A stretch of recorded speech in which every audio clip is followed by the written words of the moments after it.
DCT Talks. When it comes to investing, the philosophy is simply a three-step process. Maximize returns, minimize risk, and always look at the numbers first. And on this episode of DCT Talks, I'm here with the founder of DCT Capital, Joseph Jackson, a serial entrepreneur with over 30 years of experience in the real estate market. I consider him a friend and a mentor, so you're definitely going to love this episode. This happens to be one of our initial episodes that we did in order to record for his book. Well, I hope you love it. Have a great day. Use debt sparingly is really a paradigm shift. It's not don't use debt, but it's use it once you understand it. You know, when you think about yourself, what do you know about wealth? What do you know about money? And where did you learn the lesson? What we as Americans typically don't realize is that we're really in a big laboratory. It's a big marketing game. Those with control of the banks, control of the monetary system, use their wealth and their access to the public to educate us to be good clients, to be good users of their product. If you look at banks like McDonald's or Wendy's, you'd have a different approach to it. You know, we're taught to look at banks like the government or look at banks like air, that it's critical that they exist in order for us to have. They've sold us on they're so important to us that we can't function if they didn't exist, and it's not the case. But the reason people struggle with it, it's hard to break old habits. Like right now, crush arms.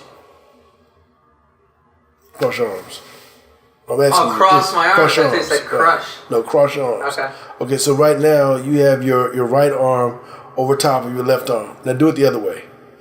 Put your left arm over top of your right arm. Feels awkward, doesn't it? And it'd be hard to hold that position. It's not even crossed the same way, because before your arm was tucked in, it was comfortable. But when you ask somebody to cross their arms and stand there like that, it's you have to be conscious of it almost the whole time, because it's just not a natural feeling. So if you think changing that habit is easier than changing the habits that we've learned or been indoctrinated, that's when you taught yourself kind of how to do this way, and this is what's comfortable. Well, that's what money is like. Money, we've become comfortable with what we've been taught, and not realizing that what we were being taught was to keep us addicted to the process, addicted to the system. And so when you start to look at money as bankers, not even as bankers, but as the wealthy look at money, it becomes a different tool. It becomes a different product. You use it differently. You know, banks were not created to transfer wealth. They were created to perpetuate wealth. And so we look at that customarily, like, you know, you talk about getting a job. I'm not a job, excuse me, you talk about starting a company. Well, I gotta get a bank loan, I gotta do this. And we don't even think, for the most part, that we can self-fund our ideas, or we can create all that is necessary to be successful without buying into the banking process. You know, a bank's product is money. And, you know, like Wendy's, like McDonald's, they have a product that they're selling. You can go to Burger King and you go up to the register and say, I want a Big Mac, and you're never going to get one. And it's not because they don't have the hamburger bun or because they don't have the meat or the cheese. It's because they have their product that they sell. And banks are the same way. So most banks are designed to benefit their owners by catering to consumers. They have figured out what's the least dynamic place they can place money, and what's going to be the safest bet for them. So it's going to be your car, your house, your tangible goods. The credit card companies are going to allow you a certain amount of exposure to their resources there. And then they're also going to dumb it down. The owners of the banks have realized that the people who,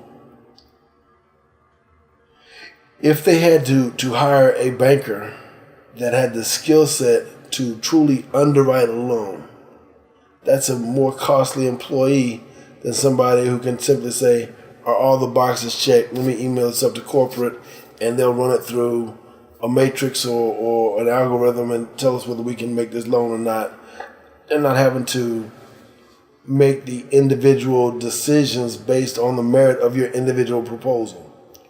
And so what you end up with is somebody who is who's really a clerical person serving in a banking role.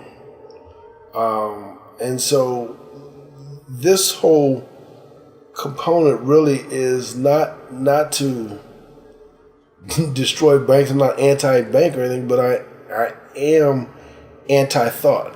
Or the lack of thought. If you don't think through what you're doing and where you're trying to go with something, why you're doing it. I'm constantly amused when I go to banks, and I go inside the bank when I do banking, because I know that people bank people. And so while I didn't have any expectations of borrowing any money from them, I know that if they know who I am, they'll extend me courtesies. Whether it's, I need to wire this money, I need you to, I'm running late, I know you're going to have the doors closed, can you wait and don't close all the registers till I get there because I got to make this deposit? Or can you move some money for me? I need to do this and the other. So those are the courtesies that I'm really looking for. And so, again, I'm looking at what do they need? What's their problem? Who do they need to do business with? What makes them feel good? That kind of thing. So but every time I go to the bank, they would start to harass me. Do you want to borrow some money? We really want you to get this line of credit. You can do this, that, and the other. And I'm thinking, y'all don't bank people like me. At the time, I think my credit score was 803. So it wasn't a credit issue. I knew at that time that I don't fit the mold. You want somebody who's going to be very dependent on you. And so they had this program where they say, we do self-employed people, or you can own a company. We'll fund personal lines of credit and that kind of stuff. And so after a while, I'm like, okay, fine, I'll borrow $100,000. I'll give you my tax returns to show you the income.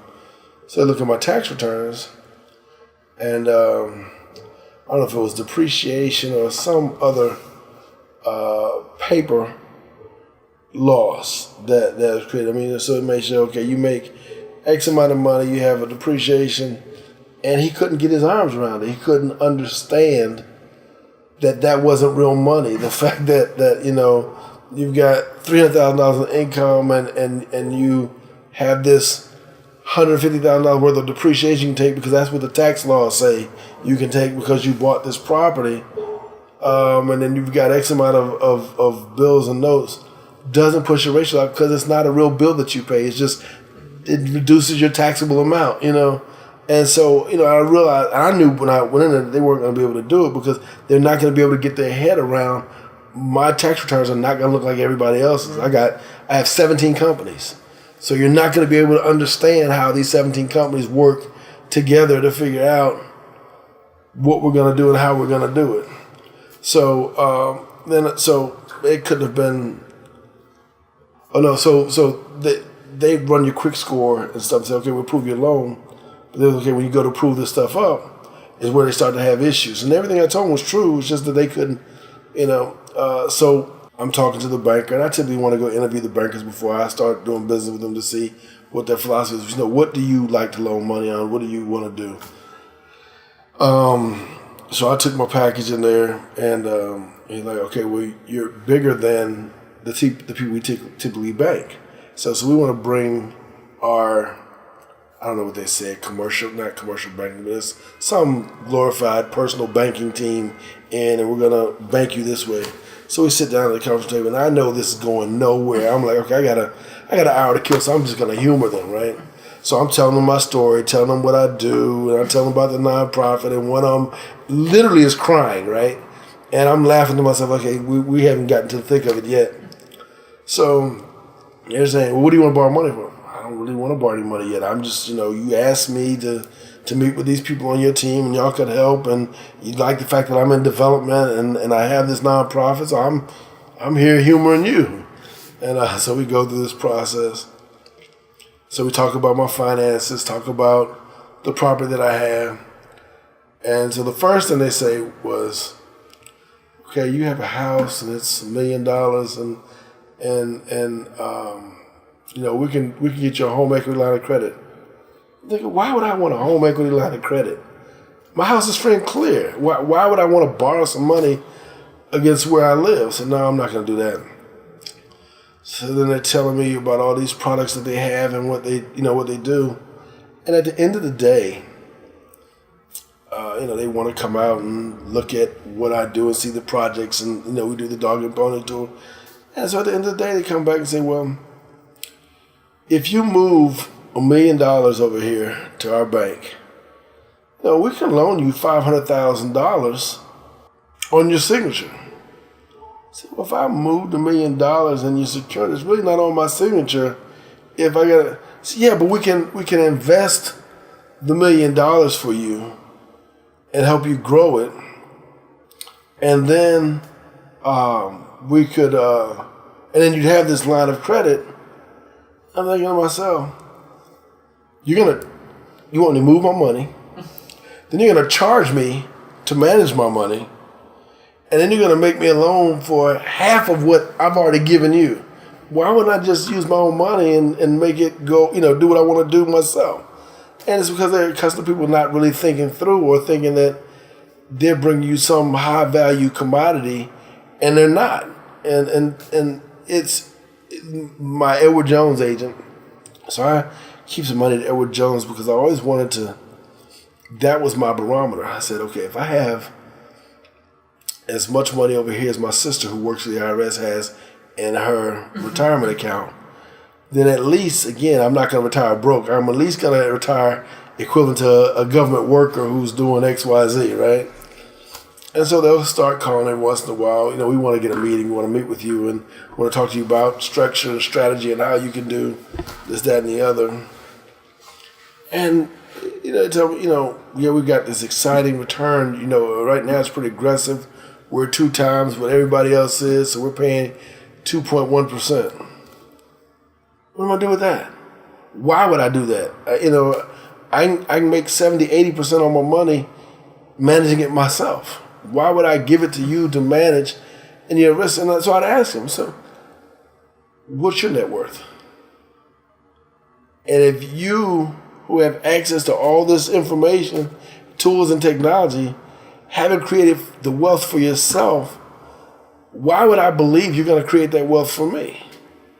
You have the capacity to create that wealth for me. You don't understand how to make it make money. And, because otherwise you would, right? I mean, why would you be there with a $50,000 net worth if you knew how to make millions? Mm-hmm. It's kind of oxymoronic, right? But we don't typically ask those questions. We go about things based on marketing and advertising. And you look at the commercials and say, the thin green line and that kind of thing. And so, when I started out, I didn't have any money. And so it was very challenging to get a loan.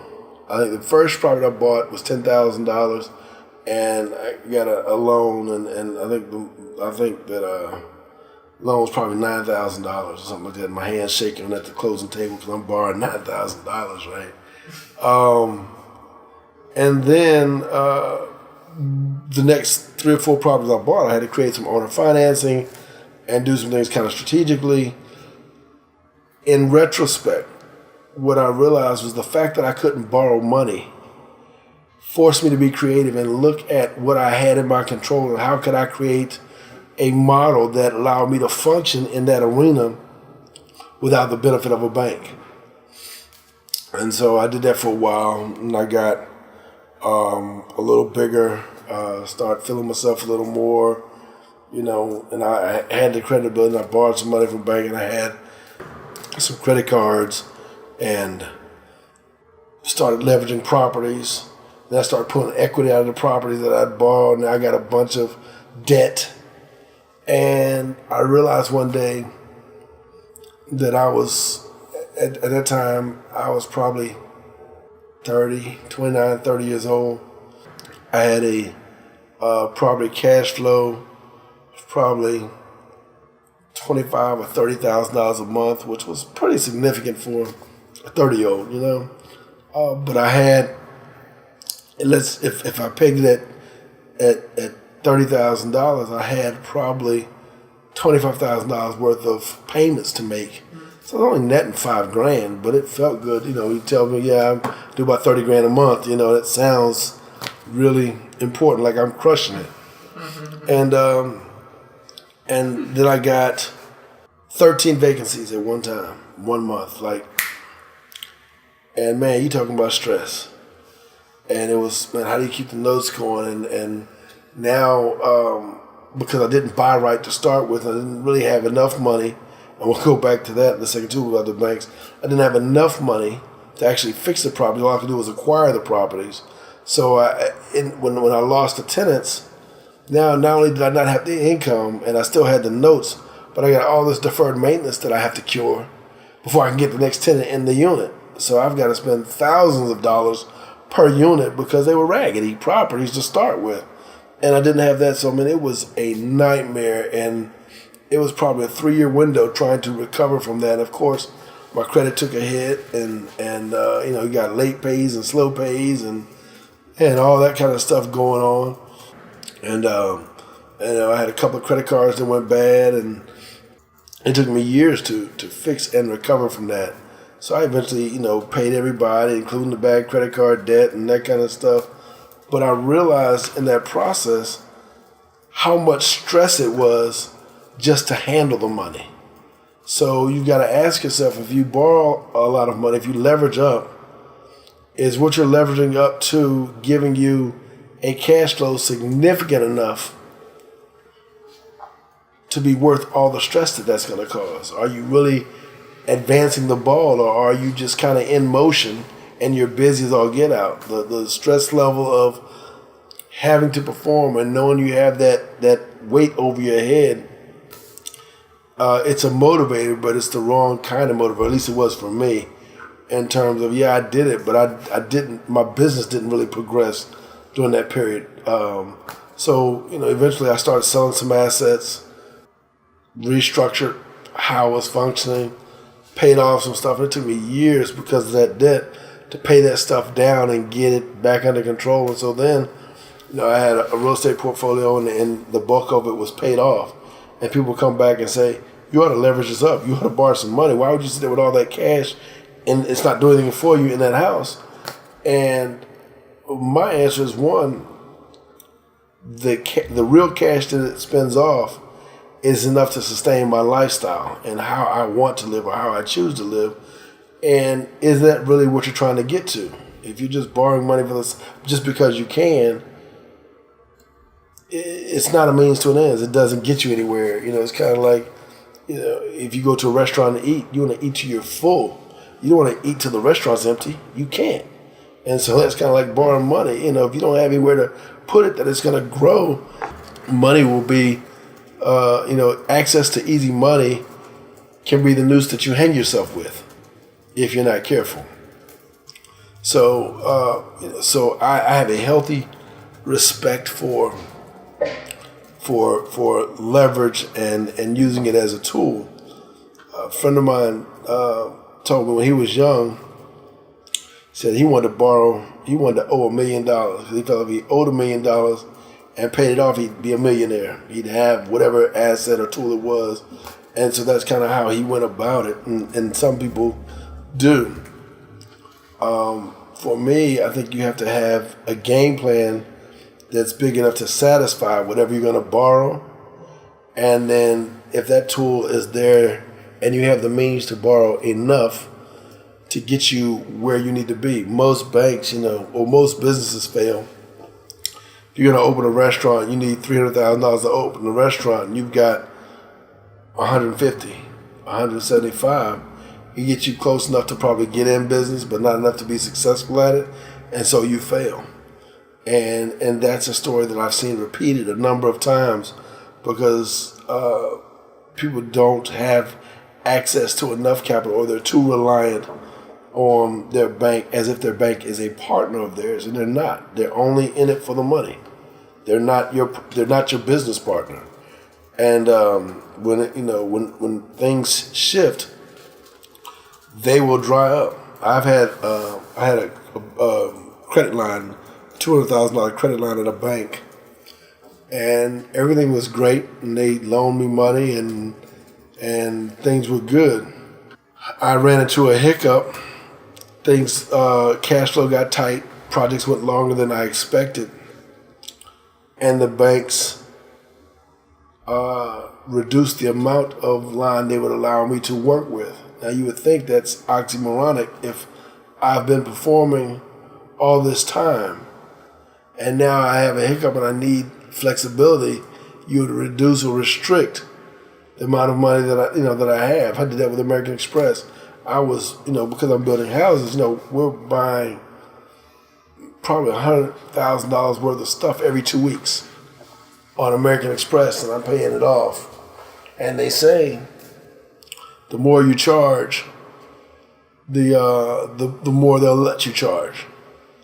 Well, so we come out the bat charging, $50,000, $60,000, and then first of all, I didn't know American Express had actually a preset limit. They just don't tell you what the limit is, but there is actually a limit to what they'll let you spend. So they said, okay, we'll let you spend $75,000. So I spent $75,000 in the first week of the month, and they start calling me by the 15th of the month. Well, do you want to reduce this line? So I'm like, you told me I had $75,000. I used it, and I pay it off, and I use it again. That makes you nervous. So then it goes from 75 to 62, and from 62 to 55, and from 55 to 50. And I'm like, I've never been late, never missed a payment. And the issue is they couldn't understand my process, what I was doing or how I was doing it. So they start to restrict that line. The banks did the same thing. Matter of fact, I was with a bank, and banks it's funny the things you learn when people start telling you no. Banks have some Fed requirements. And so if the bank can loan $50 million, it's not they can loan one person $50 million. It's we can loan $10 million in car loans, $10 million in house loans, $10 million in unsecured loans, and $20 million in business loans. The business loans are segmented into real estate or whatever, so they can run into their quota and no longer make a loan available to you. And so that also happened to me, where we were, again, never missed a payment, good client, had money in the bank. I just did a project where we borrowed $350,000, built a unit, and sold it for $700,000. So we doubled our money. I'm ready to do the next project, and they're off on their goals. So from the bank's perspective, they were too heavily invested in real estate. So I had the opportunity to do the exact same thing with another $350,000, and they couldn't make the loan. Not because of my credit, not because it was a bad deal, but because it didn't fit their need system at that time or their ratios. And so I learned that you've got to be careful that even if you're successful, you can find yourself cut off. And so if you create a dependency on something other than yourself, then you also are allowing that other entity to dictate whether or not you're going to be successful ultimately. So I've found that using debt sparingly has been the key to stability for my organization. We make sure that we have our own internal ratios of how much debt we carry versus how much cash we have on hand and what we have in terms of cash flow through projects, and that dictates what we will borrow. Also, alternative sources. That's why DC Capital Fund went to the crowdfunding method and went to personal bankers, because we had more control. We had the upper hand. Where the banks were calling us, would you move some money? And it's funny, man, they treat you real nice when they want you to move some money to them, instead of you having to go and borrow money from them.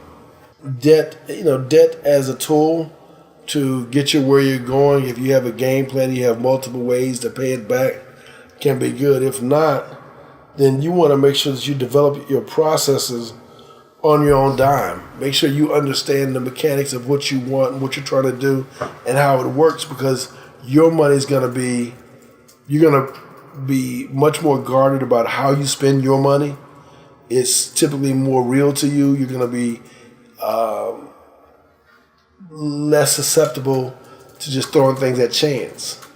I've used debt where I had access to a lot of cash, and it allowed me to ignore problems in my business because I could throw money at it. And it was only after the money started running out that I actually turned my attention to solving the fundamental problem that was going on to cause the margins not to be where they needed to be. If construction time is slow, and in construction, time is money. You're paying interest, so the longer you pay interest on this project, the less your profit margin is. And the higher your interest rate, the lower your profit margin is. And so if you have access to too much cash, especially borrowed cash, you don't have anything invested in it, you'll just, I can pay the payment, I can pay the payment, I can pay the payment.